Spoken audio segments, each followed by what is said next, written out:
Nous continuons notre parcours, notre méthodologie, avec la 5e étape où il s'agit d'honorer l'auteur. Je parle d'honneur de l'auteur parce que chaque auteur biblique a pensé son écrit. Il n'a pas écrit au hasard, il a été inspiré par Dieu et il avait un projet littéraire. Il a donc travaillé sur le fond, sur la forme du texte avec un certain style, parfois avec des jeux de mots. Et de même, ceux qui nous ont précédés ont travaillé pour que le texte nous parvienne sous la forme qui nous a été transmise. Nous avons donc la responsabilité de respecter ce texte et d'honorer l'auteur qui l'a conçu.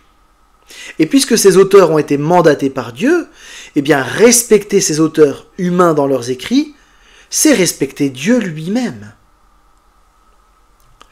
Cette analyse du texte, elle va permettre de regarder du plus près chaque détail. On va donc pouvoir confirmer la proposition centrale, voir si on ne s'est pas trompé.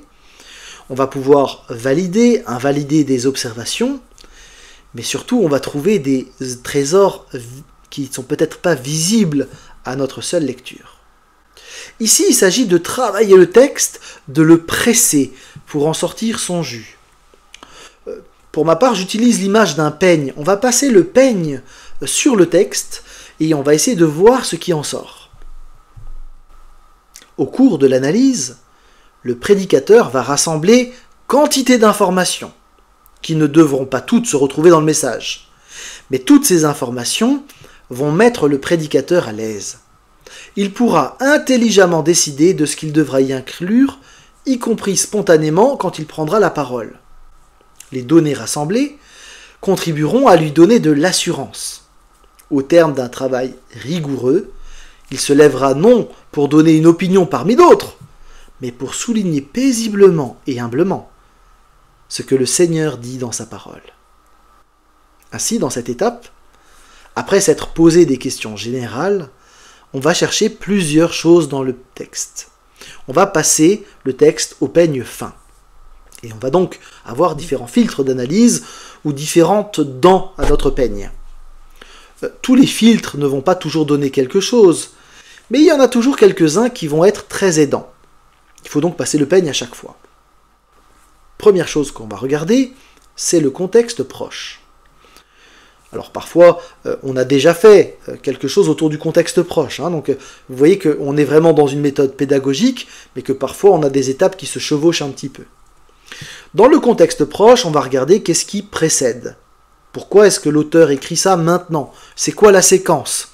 Qu'est-ce qu'il y a comme événement avant? Qu'est-ce qu'il y a comme événement après? Est-ce qu'il y a un lien? Est-ce qu'il y a des échos? Ça oblige à lire un peu plus que notre texte pour le situer. On peut prendre un exemple. Avec Exode 1, versets 15 à 21. Vous savez, c'est cette histoire avec les 2 sages-femmes qui vont refuser d'obéir au pharaon et de tuer les enfants masculins du peuple hébreu. Vous pouvez relire le texte si vous ne l'avez pas en tête. Quel est le contexte proche d'Exode 1, versets 15 à 21? Pourquoi le contexte est-il important d'ailleurs? Qu'est-ce que ça va apporter? Eh bien, quand on regarde le contexte et la séquence, on peut schématiser un petit peu les choses, on se rend compte qu'il y a une volonté de détruire la filiation d'Abraham. Et l'ensemble de la séquence permet de réaliser que le Dieu souverain veille. On ne le voit pas forcément dans le texte directement, mais le contexte autour de notre texte permet de voir que nous avons un morceau d'un puzzle plus large, et on a besoin de situer notre texte dans un ensemble narratif plus large. Avec l'idée aussi que du coup, Dieu veille sur l'histoire du salut, il maintient le fil du salut, et on pourra noter du coup dans cette séquence que non seulement Dieu est plus grand que Pharaon, Dieu est souverain, pas Pharaon, et on pourra même noter que Pharaon, lui, n'a pas de nom, alors que les sages-femmes de notre récit, eh bien, sont connues par leur nom. Il y a là quelque chose d'assez étonnant, mais qui dit quelque chose de l'anonymat dans lequel le Pharaon va retomber, alors qu'il avait le projet de détruire le peuple sur lequel le nom de Dieu était invoqué. Autre dent de notre peigne de l'analyse, c'est le vocabulaire. Idéalement, on va chercher dans les mots grecs et hébreux si on a accès à l'original. Mais on peut prendre plusieurs textes où le vocabulaire va jouer un rôle important. Il me semble que le texte de Genèse 1 particulièrement est assez intéressant. Dans le texte de Genèse 1, 1 à 5, la terre est décrite au départ comme étant informe et vide. Il y a un chaos et Dieu va créer et organiser. Vous savez que dans ce texte, dans ce récit, il y a 7 jours. 7 jours qui commencent donc le soir, c'est très juif, hein, il y a eu un soir, il y a eu un matin. Ce qui est très intéressant avec cette expression, c'est la répétition de cette expression. Une répétition de phrases aussi souvent, ça nous fait penser à ce qu'on trouve dans une chanson ou dans des poèmes, c'est-à-dire un refrain. Et il est tout à fait possible qu'ici on ait un refrain. Et donc possiblement que l'on ait aussi un poème qui est construit autour de ce refrain étonnant. Ça n'empêche pas de croire que les choses se sont passées de telle manière comme un récit, mais il y a en tout cas une structure littéraire très nette. Ce refrain, il y eut un soir et il y eut un matin, revient à la fin de chacun des jours, sauf à la fin du 7e jour. C'est plutôt bizarre, non? Pourquoi? Plusieurs choses ont été dites à ce sujet. Il est clair en tout cas que l'auteur veut attirer notre attention sur ce jour précis. C'est le jour du sabbat, un jour consacré, un jour spécifique.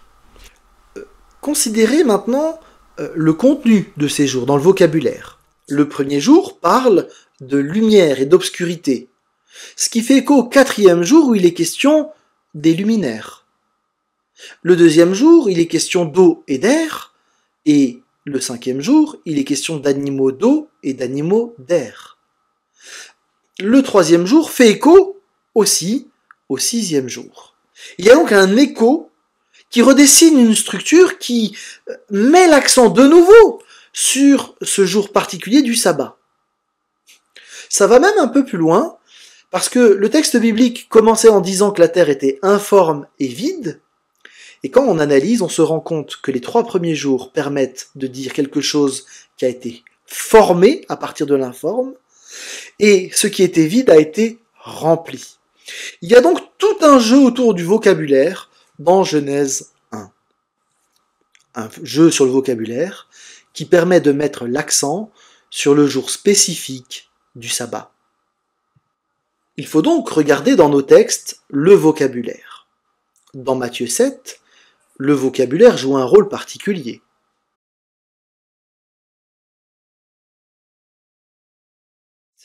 Il y a un champ lexical qui apparaît. Champ lexical, c'est un ensemble de mots qui sont sur une même thématique. On a le champ lexical de la construction, de la maison, du bâtiment, et on a le champ lexical de la pluie, du vent, de la météo. Ces deux champs lexicaux vont souligner un élément fort du texte que l'on va voir par la suite. Mais on doit le noter ici, le vocabulaire n'est pas innocent. La météo indique tout le côté tempête, circonstances qui pourraient bouger dans tous les sens. Le bâtiment est quelque chose de solide, hein, donc on a vraiment un contraste entre les deux, et la question c'est est-ce que ce que l'on construit est suffisamment solide? Un autre élément d'analyse, ça va être la grammaire. Et oui, effectivement, l'étude de texte a à voir avec la compréhension du français, nécessairement, ou de la langue dans laquelle vous lisez votre Bible. La grammaire, c'est ce qui concerne les pronoms personnels, les mots connecteurs comme « toutefois ». Quand on a un « toutefois », il faut regarder ce qu'il y a avant, c'est nécessaire, ou après. Les verbes aussi, on va regarder avec les impératifs, le temps de conjugaison. Parfois, on a des jeux sur le temps. Celui qui était, qui est, qui vient. Parfois, on a un enchaînement de propositions. On va prendre un exemple très intéressant avec le psaume 23. Regardez ce psaume. Faites pause si besoin. Qu'est-ce que vous constatez grammaticalement ?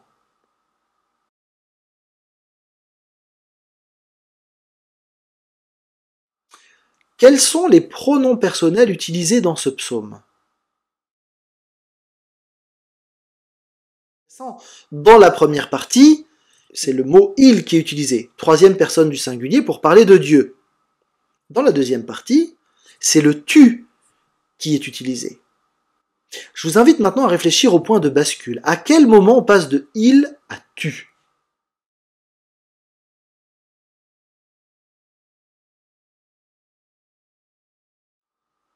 C'est au moment de l'épreuve, dans la vallée de l'ombre de la mort. Il y a là quelque chose de très fort, les amis, parce que l'épreuve permet au psalmiste de passer d'un Dieu troisième personne du singulier à un Dieu proche, personnel, qui devient un tu au moment de l'épreuve. Et vous voyez que rien que sur cette base de la grammaire, on a de quoi faire une prédication assez fantastique que j'ai beaucoup utilisée dans le cadre notamment des enterrements pour dire que le Dieu de la Bible se fait proche au moment de l'épreuve et on peut le découvrir d'une manière tout à fait singulière dans la vallée de l'ombre de la mort. Dans l'exemple de Matthieu 7, il y a aussi un élément de grammaire. On pourrait s'intéresser là au sujet, en particulier au pronom personnel.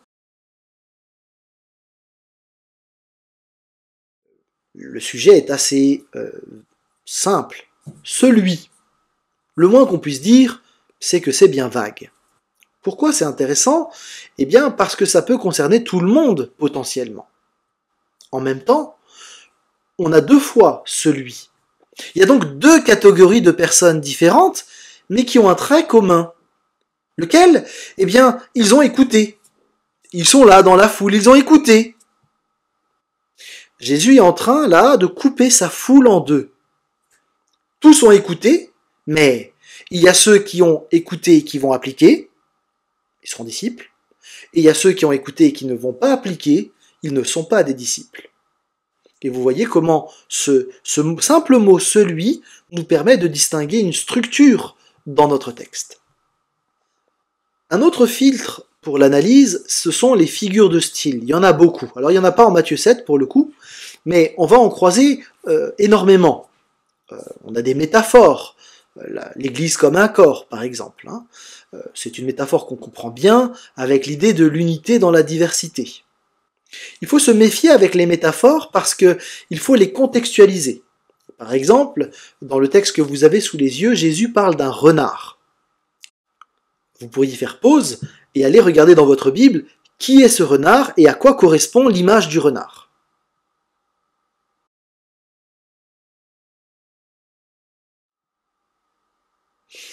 Trouver qui est le renard, c'est assez facile. Vous avez dû le trouver, il s'agit d'Hérode. Mais du coup, qu'est-ce que dit Jésus à propos de Hérode ? Pour vous, qu'est-ce que représente l'image du renard ? Probablement, vous pensez à quelqu'un de rusé. Or, à l'époque de Jésus, le renard est l'image de la cruauté. Et donc, quand Jésus parle d'Hérode comme un renard, il ne veut pas dire que Hérode est rusé, mais que Hérode est cruel. Là, il faut s'appuyer nécessairement sur les bibles d'études, sur des commentaires bibliques, pour pouvoir trouver ce genre d'éléments. On ne va pas pouvoir les inventer et les sortir du chapeau. Mais c'est une figure de style qu'il faut repérer et ensuite aller vérifier dans les commentaires. On a d'autres figures de style. Vous avez par exemple la finale de Jean, qui explique que plusieurs autres choses que Jésus a fait, eh bien si elles étaient écrites une à une, dit Jean, je ne pense pas que le monde même aurait pu contenir tous les livres qui auraient été écrits. Évidemment, on a une figure de style, c'est une hyperbole, on exagère pour dire quelque chose. L'hyperbole est très utilisée chez les Juifs. On peut aussi trouver du symbolisme, par exemple le 7 dans l'Apocalypse de Jean, qui est très présent.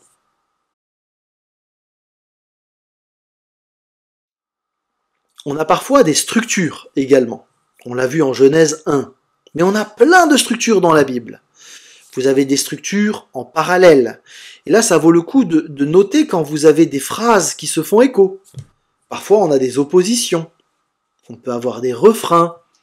On peut avoir des inclusions. C'est-à-dire que vous avez un mot crochet ici, un mot crochet là, et entre les deux, vous avez un ensemble, une unité de sens. On a aussi parfois des chiasmes. On appelle ça un chiasme à cause de la lettre chi en grec. On a plein de chiasmes dans la Bible. Vous avez par exemple le psaume 37, et à chaque fois que vous avez un chiasme, ce qu'il faut aller regarder, c'est le centre.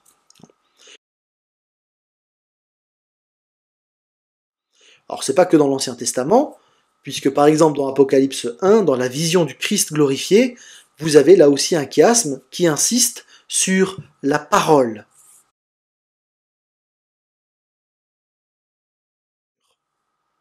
On a par exemple des psaumes alphabétiques, comme le psaume 119, et puis d'autres procédés de structure. Vous avez parfois des structures encore plus compliquées, par exemple dans Lamentation de Jérémie, là vous avez une structure extrêmement complexe. Alors évidemment, ce ne sont pas des choses qu'on trouve tout seul. Là, ce sont des commentaires qui vont nous aider. Faites juste attention, il y a des gens qui voient des structures partout, notamment des chiasmes partout. Dans Matthieu 7, on va avoir des mots connecteurs qui sont importants. On est à la fin du sermon. Et on a une certaine structure qui se dégage. En effet, on a un principe, puis une illustration du principe. Ensuite, on a un principe non appliqué et une illustration du principe non appliqué. Ce qui nous donne une forme de plan, de structure de notre texte. Et on retrouve ici les deux publics qu'on avait vus avec la grammaire, celui. Donc vous voyez, on arrive à mieux analyser le texte, à mieux le comprendre encore. Un autre élément d'analyse, c'est la typologie. C'est une correspondance symbolique entre un événement, un personnage, un objet, une situation, avec un accomplissement postérieur, une sorte de préfiguration de Christ. Alors on en a quelques-uns, par exemple le sacrifice d'Isaac, eh bien on va avoir là une préfiguration du sacrifice de Christ, avec la substitution d'Isaac par un animal qui était là. Vous avez aussi Joseph et ses frères, vous avez l'arche de Noé, l'Exode, etc. Donc on a là des typologies qui annoncent Christ. Tous les textes n'ont pas de typologie, évidemment, mais il faut y faire attention. Vous avez ensuite le filtre de la géographie qu'il faut regarder. Est-ce que le lieu éclaire le texte? Retenez bien ça, les auteurs bibliques n'ont pas de papier à perdre. C'est-à-dire que s'ils mettent un élément dans le texte, c'est que ça a du sens pour eux.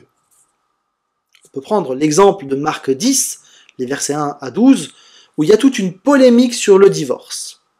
Or, dans ce texte, au début du texte, Marc nous donne une indication géographique. Pourquoi est-ce qu'il met cette indication géographique? A priori, on passe vite, mais il ne faut pas passer vite. On apprend aussi dans le texte que les foules sont là et qu'il y a une question piège qui est posée au sujet du divorce. Alors en quoi la géographie nous aide? Marc dit que Jésus va en Pérée. La Pérée, vous avez la carte, c'est ici. Or, la Pérée, c'est le territoire qui appartient ou dans lequel domine un certain Hérode Antipas. Or précisément, Hérode Antipas a divorcé d'avec sa première femme, et il y a un prophète qui s'est levé, Jean-Baptiste, qui lui a reproché ce divorce. Et Jean-Baptiste a été arrêté, puis mis à mort à cause de sa prise de position. Et donc il faut comprendre tout le débat sur le divorce que les pharisiens vont avoir avec Jésus, avec l'indication du lieu. Donc vous voyez, quand vous avez des indices de lieu, de temps, d'habit, ne passez pas à côté. C'est inhabituel. On n'a pas de papier à perdre. Un miracle à Samarie, c'est pas la même chose qu'un miracle au temple. D'ailleurs, en parlant du temple, on peut lire Acte 3, les versets 1 à 8. Dans Acte 3, nous allons avoir une indication sur laquelle on passerait vite. Et maintenant que vous avez l'œil exercé, quelle est cette indication sur laquelle vous n'allez plus passer?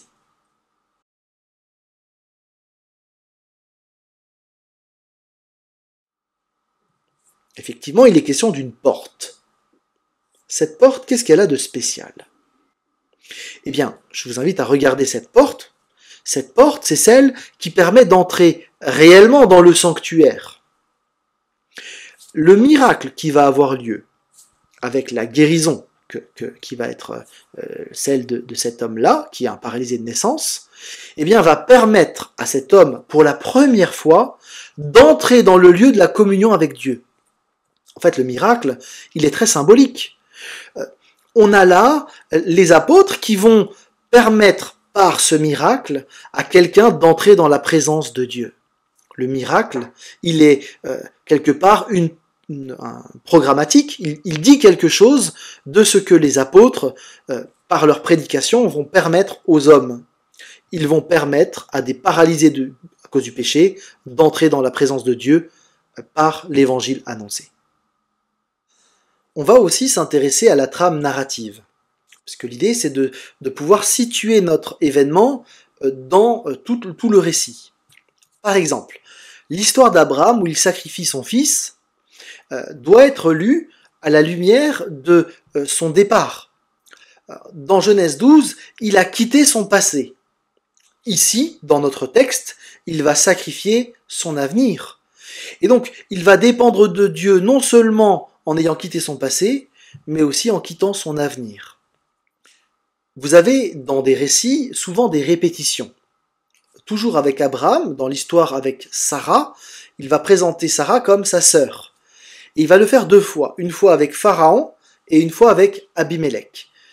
Il y a là un écho dont il faut tenir compte. Et d'ailleurs, son fils fera de même. Vous avez des échos avec Élie, Élisée, David, Salomon. Vous avez là des choses à repérer. Dernier élément qu'on va regarder, ce sont les personnages. Qu'est-ce qu'on sait d'eux? Qui sont-ils? Quelle est leur histoire? Quels sont les défis? Quels sont les enjeux? Vous avez par exemple cette histoire de Marc 5, et les versets suivants, qui en fait propose 2 histoires en une. 2 femmes avec une histoire de 12 ans. Une femme qui est malade depuis 12 ans et une jeune fille qui a 12 ans. 2 femmes qui ont en plus des situations parallèles.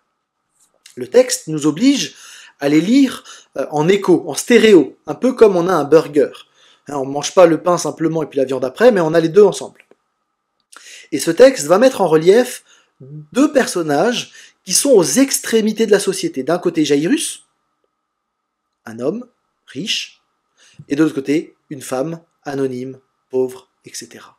Et vous avez là, avec ces 2 personnages, les 2 extrémités de la société qui sont là, et qui vont se rencontrer au pied de Jésus. Avec ce peigne de l'analyse, vous le réalisez bien, il y a un grand travail de recherche à faire qui va permettre de ressortir plein de choses. Alors, on va toujours utiliser le peigne, mais les dents du peigne ne vont pas toujours ramener des choses. Elles ne sont pas toujours toutes pertinentes. On a des textes où la géographie va jouer, d'autres pas, mais il faut toujours se poser ces questions.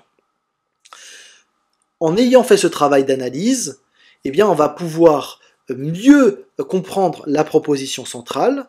On va pouvoir, par exemple, avec notre texte de Matthieu 7, eh bien, honorer l'auteur avec la structure, le champ lexical, et on va pouvoir affirmer avec certitude la proposition centrale de notre texte.